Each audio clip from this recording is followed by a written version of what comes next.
Okay, this is the building lineup so far for this year. These first four pieces are bird feeders, man. I think that's so cool. The red one and the blue one there, the little houses, that one is still a bird feeder. I haven't even started converting it. And the lighthouse, and I really like the gazebo. And one thing that's really cool about the gazebo is I got one, paid 20 bucks for it, decided I was going to pick one up for Painless Wolf, went back to get one, had a sign, said clearance. So I scanned it, and it said it was $6.24. So I bought one and sent it out to Colorado to Painless Wolf. Then I was in the store again today, and they had more. Even though it was clearance last week, now they got more. And guess what? They're back up to 20 bucks a piece. So the RC Tank Gods lowered the price just long enough for me to get one for Painless, and then they set it back the way it was, I guess. But anyway, those are the stickers from Greg. Those were a real lifesaver. And these are the ones that I did myself on the guest house. Now these are popsicle sticks with black behind them to represent blackout curtains.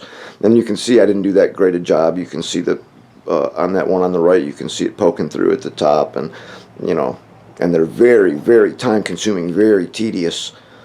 That's why that 3D printer that can do door and window frames sounds so good.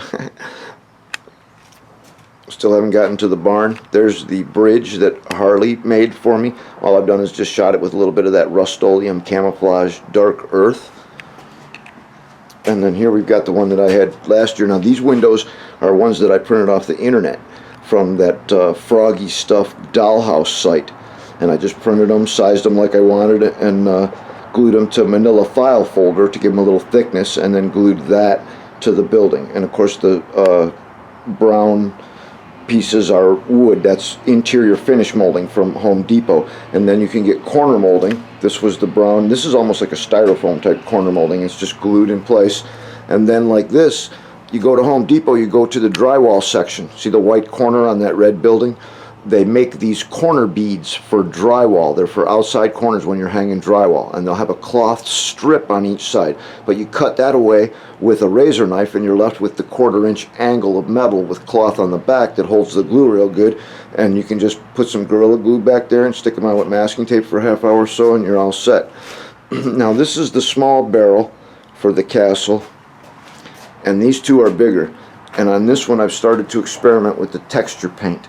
I don't know how well that'll show up in this light, but I'm still thinking about that. And all this building stuff is new, uncharted territory for me, so I hope my buddies on the forum will give me their ideas and advices and experience, you know.